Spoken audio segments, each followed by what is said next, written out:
Alright, so today I want to show you all of the ball pythons in my entire collection. I actually went through and did a quick head count, and it looks like I'm down to just 44 ball pythons, which is pretty much the lowest that I've ever been at. I'm actually right in the middle of breeding season. I paired up my snakes for the last 2 months, and I just separated them all, and actually just went through and spot cleaned all the tubs, getting ready to pair them back up, and I thought, hey, this would be a good time to show off my snakes before I start pairing up the males and the females again. I pretty much sold all of my hatchlings and just have holdbacks and the male and the female breeders that I have here in my collection. So I thought I'd start with Bobby here around my neck. This is Bobby, my bamboo ball python. He is a 7-year-old male. Pretty much the beginning of all of my bamboos. Every single bamboo that I have in my collection came from Bobby. He's a really amazing example of the bamboo. Pretty awesome snake. And you'll actually see him in all my videos. I pretty much have him at the beginning and the end of all my videos. He doesn't breed anymore. He's just pretty much,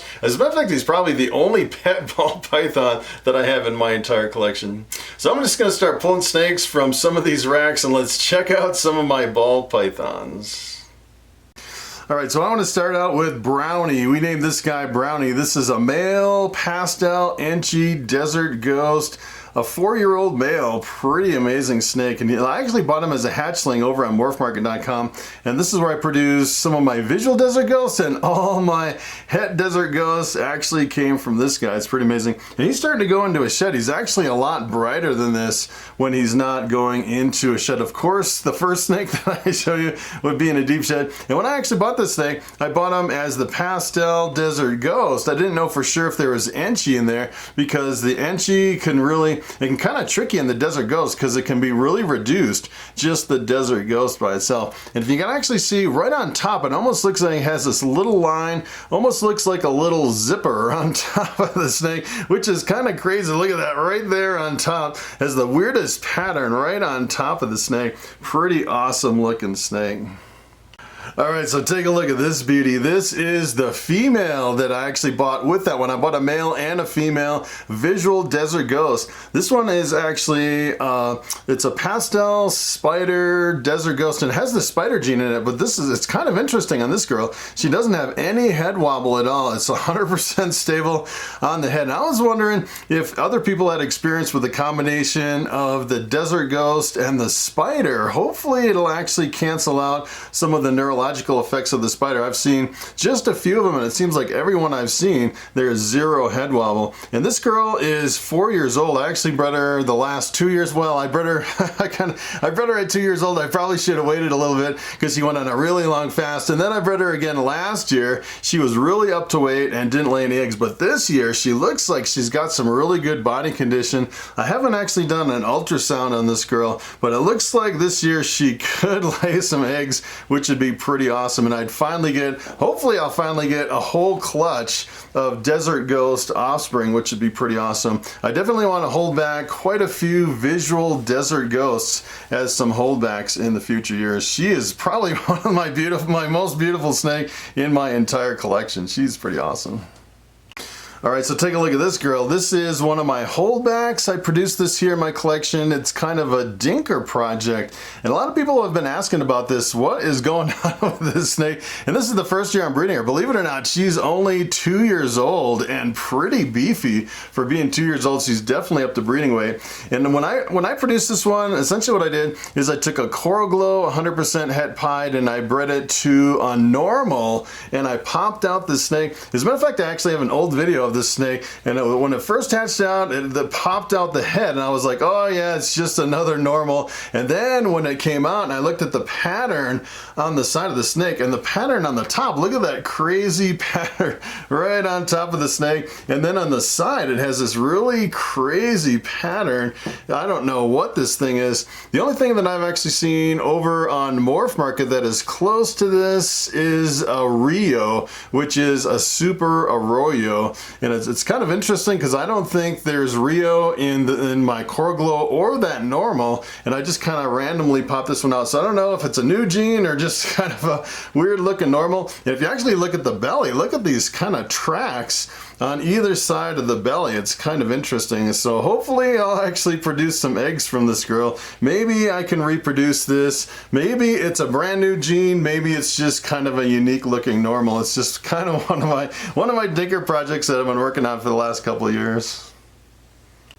So here's a snake I bought a couple years ago as a hatchling. Probably one of my biggest investments that I've made as far as putting all the money into one snake. This is actually a banana inchy clown. So this is a clown with the banana gene. You can definitely see the banana really kind of gives it this yellow color, and then the inchy really reduces the pattern on this one. And look at the head pattern on this snake. And the funny thing is on this one, it's actually kind of fading out a little bit as it gets older. When it was young, it was super bright, pretty crazy. Look at that, look at the head stamp on that one. He is looking really good, and you can definitely tell he's got a few little spots from the banana gene. The banana gene actually gives him a lot of freckles as they age, but you can tell the combination of the clown really reduces the amount of spots on this snake, which is kind of interesting. So this one I'm actually breeding, as a matter of fact, this one I'm actually breeding to some normals too this year, hoping for the banana inchy head clown,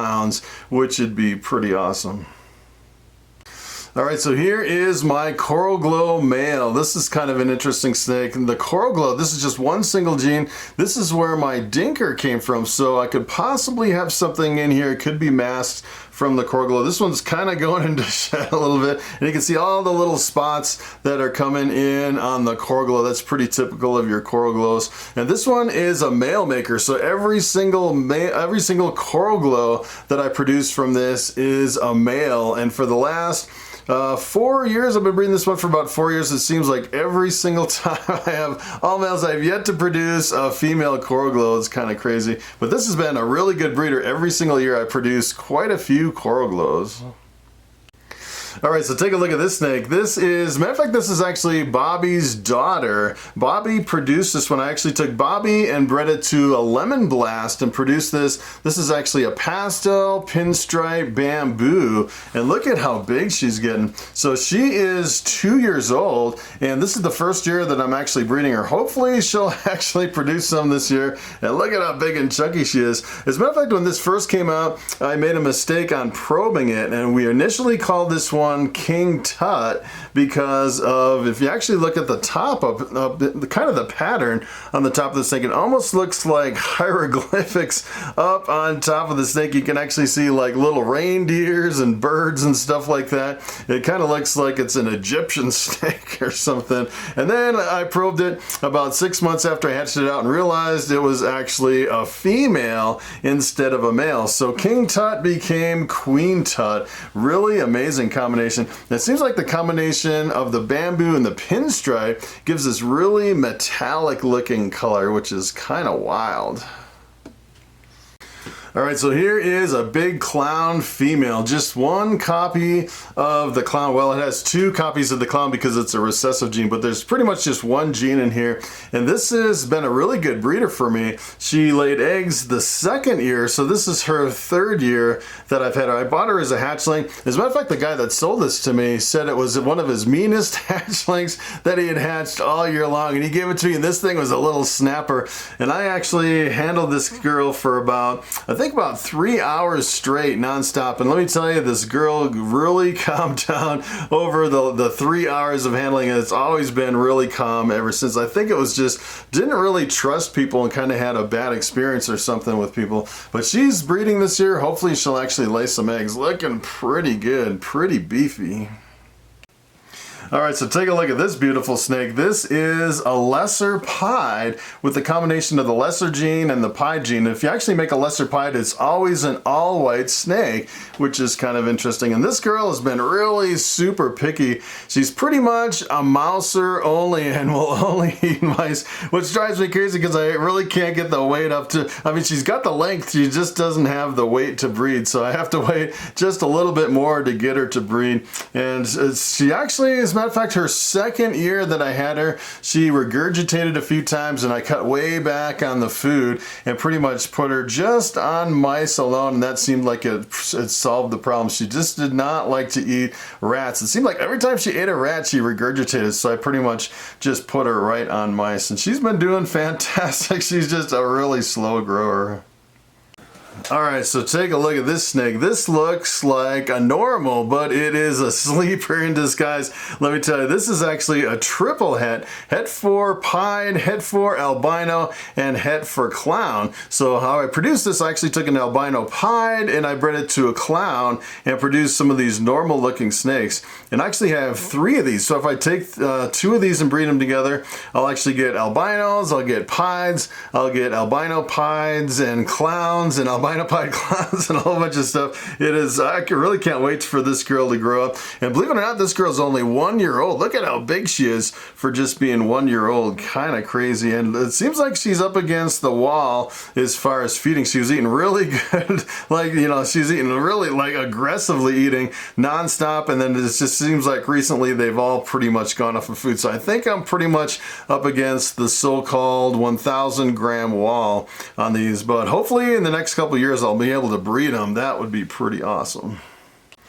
Alright, so here is my male fire pied. So this is the pied, the recessive pied with the fire gene. Look what the fire does to the dark splotches on the body. It really fades them out. And when this guy was really small, these were like super bright orange, almost like a fluorescent orange, which is kind of crazy. And it's really transformed as this guy is aged and mature. So last year what I did is I bred this to a normal and I got some fires, 100% had pied, no other genes in the mix. I was just kind of proving it out, breeding it to a normal to see if there's anything else in there. But definitely there is fire in there because I produced some fires. Pretty awesome looking snake.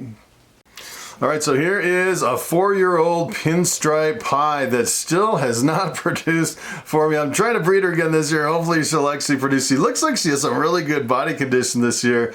And I think, you know, if you actually breed them on the second year and they go in that really long fast, I think it can kind of stunt their growth. As a matter of fact, in the future, I'd probably wait until my females are 3 years old before you breed them, unless they have a really good body condition. But she's getting close to where she could lay some eggs. And when I bought this girl over on Morphmarket, they were really hard to find. I actually had to wait a whole year to get this girl because they were really rare over on Morphmarket. And as a matter of fact, when this first came on Morphmarket, I think I paid like another couple $100 for her because I was waiting so long, and I finally found one. And now you can actually go over there and there's quite a few over there. These are really awesome combinations.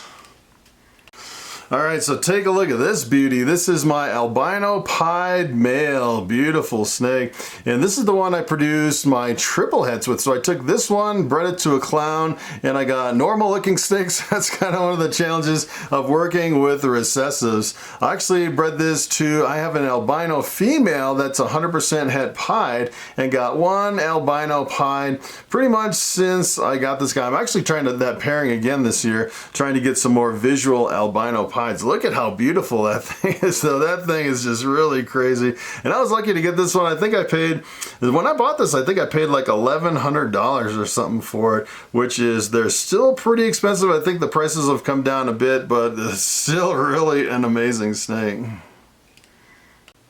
Alright, so take a look at this girl. This is my pastel pinstripe scaleless head female, which is pretty awesome. If you actually take 2 of these and breed them together, you get a completely scaleless ball python. And this girl is 2 years old. I decided to give her 1 more year before I try to breed her. If you actually look at the top of her head, you can definitely tell she's got a lot of scales missing from the top of their head. She's got a really high expression as far as having a lot of scales missing right from the top of the head, which is kind of interesting. And if you actually look at the pattern on this one too, this actually is really reduced. It almost looks like there's enchi in there or something, but I think that might be just part of the scaleless head gene that really reduces it, because as far as the breeding, as far as I know, there's definitely no enchi in here, which is, it's kind of an interesting effect with the scaleless head. It almost looks like there's like a stripe right down the top too.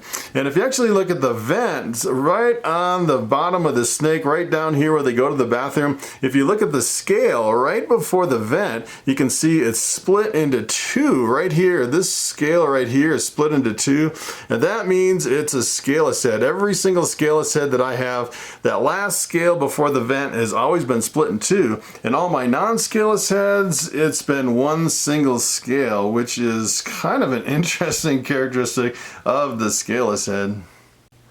Alright, so here is a pastel female scaleless head, 2 years old. And look at this one, it's got a really reduced pattern as well. Almost looks like there's etching in here. And look at the pattern, almost looks like there's some calico or something in the side. Really interesting effect how the scaleless head really affects the pattern on this one too. And if you actually take a look at the top of the head on this one has a pretty high expression scaleless head. You can see a couple scales missing right from the top of the head. Pretty good looking girl. I just noticed that she's kind of going into a shed. I had some of these that kind of got stuck in a shed. It looks like she's stuck in a shed a little bit up here. I've been soaking some of them. As a matter of fact, I put a humidifier in here, and it seems like I need to still increase the humidity. The humidifier didn't even solve my problem on some of these. You really have to stay on top of the humidity here. It's so dry, almost like a desert here in Colorado. But if you actually look at the kind of the pattern on the side, that is pretty wild for just a pastel scaleless head. Pretty awesome snake.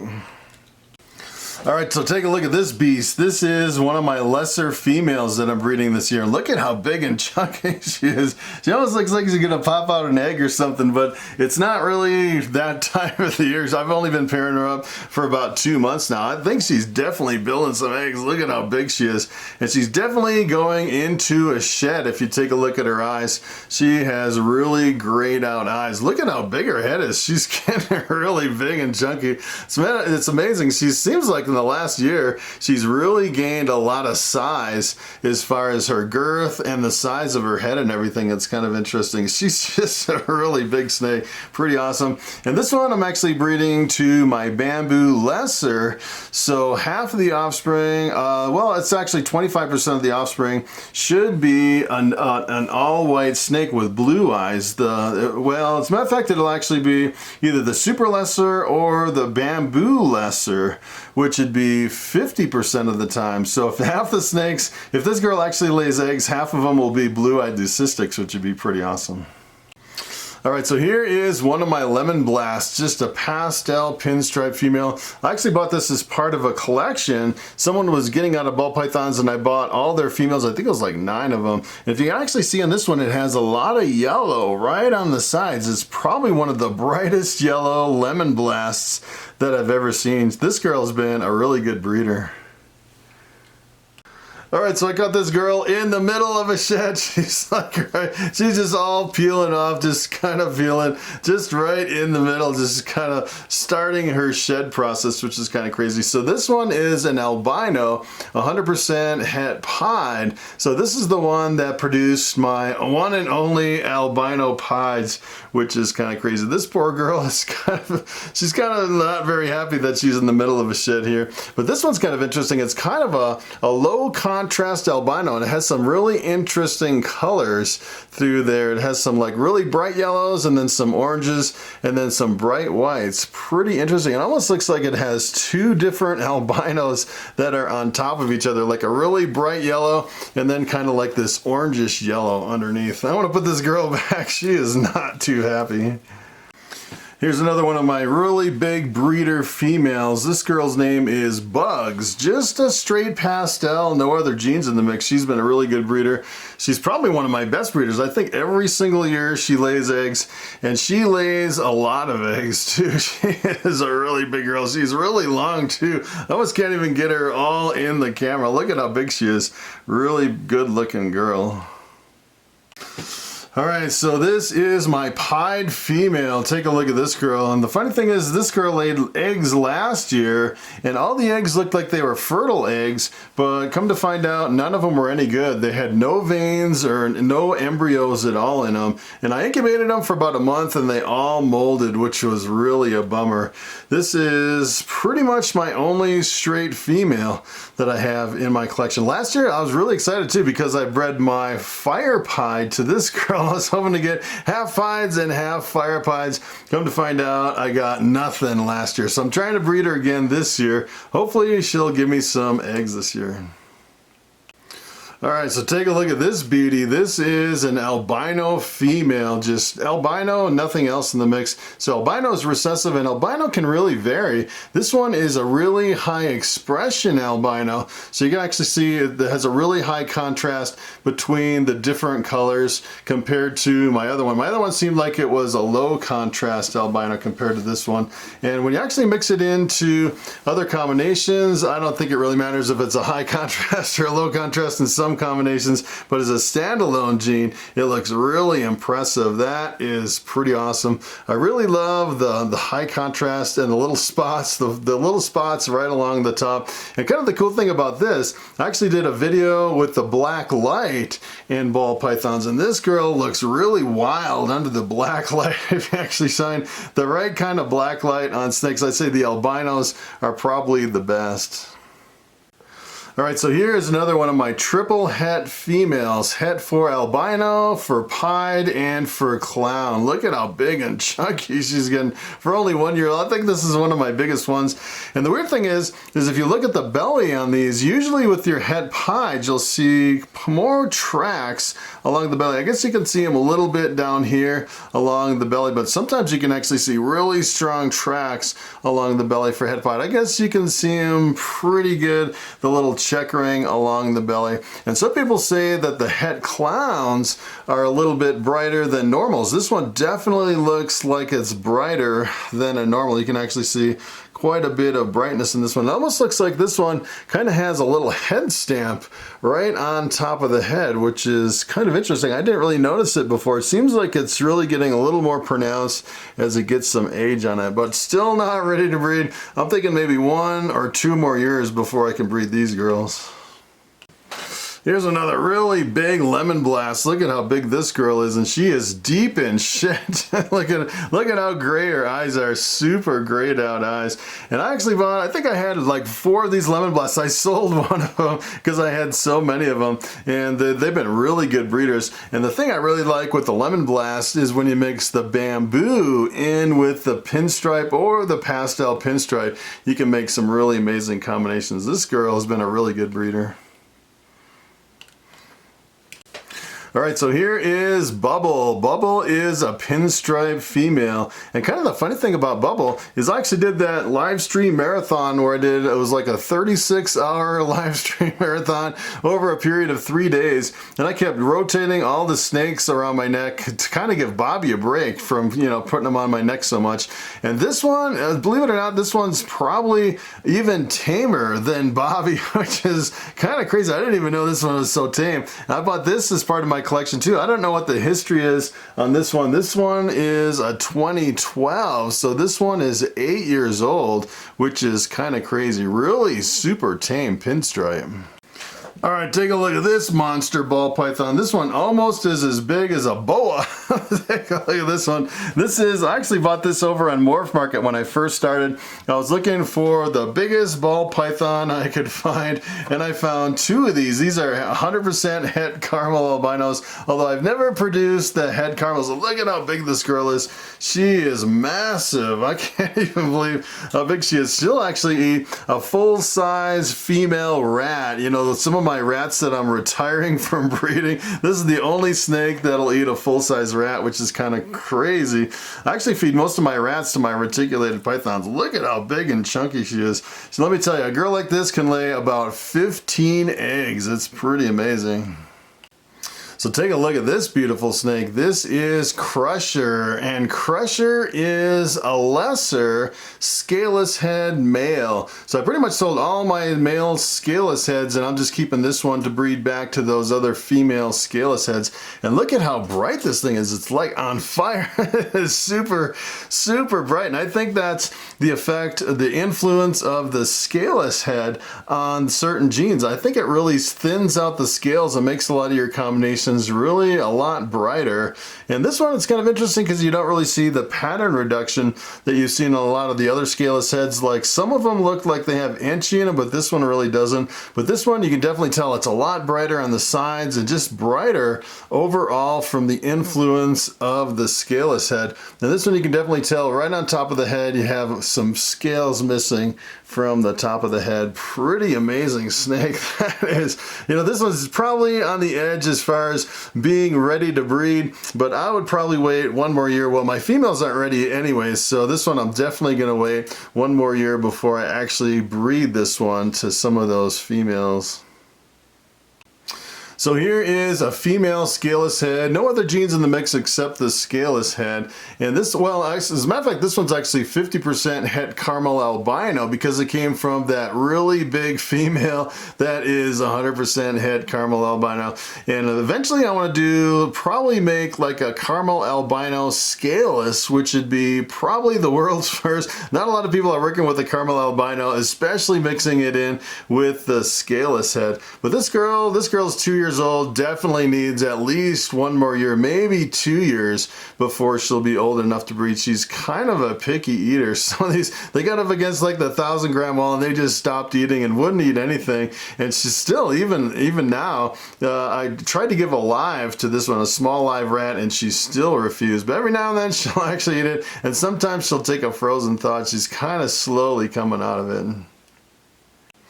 All right, so take a look at this beauty. This is one of Bobby's babies. So I took Bobby and I bred it to one of my lessers and produced this. This is a bamboo lesser, blue-eyed leucistic. So it's an all-white snake with bright blue eyes, and it has this really faint yellow line right down the top. And this is actually an allelic combination. So I'm breeding this to some normals. So if you breed this to a normal, half the offspring will come out lesser, half will come out as bamboo, which is really powerful. And if you actually take this and breed it back to a lesser, then you'll get the super lessers and you'll get the lesser bamboos. The problem is if you actually do that, you won't actually know the difference between the bamboo lessers and the super lessers, unless, well, sometimes you can actually tell the super lessers because they have slightly bigger eyes in some cases, but it might get a little confusing as far as identifying the offspring from this guy. All right, so here is my bamboo calico, one of Bobby's offspring. Take a look at that, how beautiful it is. That thing is really stunning. And this one is possible het desert ghost. Let's see, this would be, as a matter of fact, this would actually be 50% het desert ghost because it actually came from, I actually just recently proved out the female on this that contained the calico, which is bringing up a lot of the white on the sides. We proved it out this year that it's 100% het desert ghost. I had no idea that it was even possible het desert ghost. I just randomly bred my desert ghost to that one and found out, we actually got a visual and found out it was 100% het desert ghost. So it'd be kind of interesting to see if this one really is het for desert ghost, which I'm really hoping to prove out at some point. All right, so here's another female lemon blast scaleless head. So it's the pastel pinstripe scaleless head female. And when I hatched these out a few years ago, these were actually selling for $6,000 a piece, which is kind of crazy. I think they're like a fraction of the price now because the scaleless heads have come down so much. And at this point, I'm just decided I'm just gonna keep both of them and use them as breeders. You know, sometimes one snake will lay eggs and they both won't. So this will kind of give me double the odds as far as producing something. But look at the scales missing on the top of the head on this one. It's really a high expression scaleless head.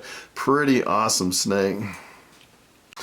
All right, so here's another one of my triple hets, and I just realized the last triple het that I showed you was actually the male, and this is the female. So I have two females and one male. They're pretty much all the same. They all look pretty much like normals. As a matter of fact, this one looks more like a normal than the other ones. I think the other ones are a little bit brighter than this one. And this one doesn't really have the head stamp that you'd see on the other ones. If you look at the belly on this one, can't really tell that it is het pied. Maybe a little bit down here on the bottom. bottom a little bit, but that is one of my triple heads. Can't wait for these guys to get to the point where I can breed them. This guy's starting to take off once they figure out they're out in the open. A lot of times they like to take off, especially under these lights. It looks just like a normal ball python. It's pretty amazing some of the offspring that you can actually produce from these. All right, so here's the last snake in my grow out rack. This is another female scaleless head, 50% het caramel albino. So pretty much most of my scaleless heads are 50% het caramel albino, except the lemon blasts and the lesser scaleless head. But this is definitely not big enough to breed yet. This girl's getting close. It's kind of interesting on this one. It has kind of an opened up pattern as far as, you know, if you actually look at like a normal ball python, a lot of times they'll have alien heads. This one's kind of opened up a little, although I think there's nothing else in here except the scaleless head and possibly het caramel albino. And as far as the het caramel albino, I don't think there's any other markers for the het caramel albino. This one's got an interesting belly pattern. Look at how checkered that is. Pretty interesting. So you never know if there's other genes in the mix with some of these combinations, but I think I have 5 scaleless head females, so hoping to produce them, a whole bunch of them at some point and get some of the completely scaleless ball pythons. All right, so here's one of my holdbacks. This guy's name is Sparky. Look at how beautiful Sparky is. Sparky is a pinstripe coral glow male maker. So when I grow this guy up and breed him to something else, all of his coral glow offspring will all be males, which is kind of the frustrating part of the project. No female coral glows, which is kind of maddening. And this guy is kind of interesting. I actually produced some of these a couple years ago, and I brought them to a show, and I was just kind of showing them off, and someone bought them. I didn't really intend to sell them, and some guy offered me some money for them. I was like, all right, I'll just produce another one. This year I produced 2 of them, and I sold one and held one back. I think they're probably one of the best coral glow combinations, with the combination of the coral glow and the pinstripe. So this one's also 50% het pied, because my other coral glow is 100% het pied, and you really can't tell until you breed this to like a pied or a het pied to prove it out, to see if you can actually produce coral glow pied. But I could actually produce, if this is het pied, I think it might be because this pattern is a lot more jumbled up than my other one, and sometimes the het pieds can really jumble up the pattern on a lot of your combinations. So I'm thinking this one might be het pied. Hopefully then if I actually breed this to my pied girl sometime in the future, maybe I could produce some pinstripe pieds and some coral glow pieds, which would be pretty awesome. All right, so here is the other holdback. I only had 2 holdbacks from my breeding this year, 2020, and they're both males because I have so many females. I definitely need some more males because I'm spreading my males pretty thin now. I have some males this year breeding up to 4 females. And this one, look at how crazy this one looks. This one's actually bamboo, pastel, pinstripe, calico, a 4-gene combination. Really crazy looking snake. This is actually Bobby's grandchild. The snake that I have around my neck at the beginning of the video, that is Bobby. So I bred Bobby and bred one of his offspring to produce this one. Really crazy combination. All right, so here's one of the snakes that I sold and I haven't shipped out yet because it's been so cold. It's like the middle of the winter. And this is a pastel calico, really amazing combination. This one's also 50% het desert ghost, possibly desert ghost, because you know I definitely have the desert ghost in my calico. So all the calicos I have in my collection are possible het desert ghosts. All right, so take a look at this girl. This is a normal female. Normal as far as I know. So it's kind of interesting on this girl. This one I bred to my coral glow, and one of the offspring was that really crazy dinker project with a really crazy pattern. And if you actually look at this one, it looks like it's a really unusual pattern for a normal. It kind of has wiped out patterns on the sides and almost like a khaki color compared to your normal ball python. But you know, as far as I know, that's the only kind of the weird thing that I popped out of this. I produced some more normals out of this girl, and none of them really looked like that one. So maybe there's something in this, and maybe there isn't. Maybe that weird one came from something in the coral globe. It kind of has, you know, you kind of look at these normals and think, hey, I think there's something in my normal, but a lot of times they're just regular old normals. And let me tell you, they can be pretty powerful breeders. A girl like this could probably lay, you know, 8 or 9 eggs. She's a pretty good breeder. All right, so take a look at this. This is one of my biggest ball pythons in my collection. This one is a Lemon Blast, a pastel pinstripe. And this girl has a really bright line of pastel in here. Look at how bright yellow she is. It's kind of weird. I don't know if you can see it on the camera, but she kind of has this almost like a greenish tint to her. It's kind of weird. And there's some people say there's different localities of ball pythons. Some people say the Volta locality is actually a heavier, thicker bodied ball python, and this one definitely looks like it's a thicker, heavy body. Look at the size of the head on this one. Probably one of the biggest ball python heads that I have on any of my snakes. She's a really big girl, and she definitely eats well and lays a lot of eggs every single year. She's pretty awesome. All right, talk about big snakes. Here's another really big one. This is one of my 100% het caramel albino females. She's a really good breeder. I actually bred Bobby to her one year and got a whole bunch of bamboos, 100% het caramel albinos. And I actually bought, I think I bought both of these, 2 of them over on Morphmarket. When I first started, both of them were like $300, but the shipping killed me. These are like, I think that other one's like 5,000 grams. I think I paid more for the shipping on these guys than I actually did for the snakes. Look at how big and chunky she is. And these girls, I think they average probably between 11 and 13 eggs on average. One year, I think one of them laid about 15 eggs, which is kind of crazy. All right, so take a look at this girl. This is my lesser clown female. Waiting on this girl to lay some eggs one of these years. Last year I tried to pair her up when she was 2 years old. She didn't lay anything. This year she's 3 years old. I'm pairing her up again with my banana inchy clown, hoping for some visual clowns. I have not produced any visual clowns yet from my clown project, but I did produce those triple heads, which I guess is worth it versus, you know, producing some clowns. And hopefully this will be the year for this girl to produce some offspring.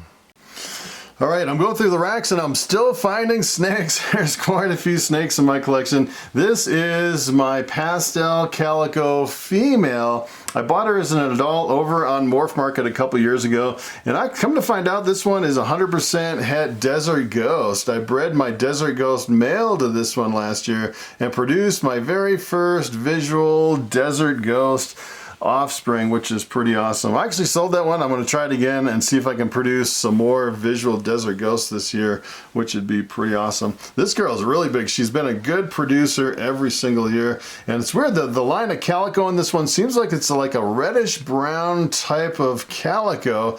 I actually produced a pinstripe calico this year, which was a really reddish brown pinstripe, which was pretty wild. All right, so take a look at this one. This is one of my very first ball pythons that I ever got. This is a normal female.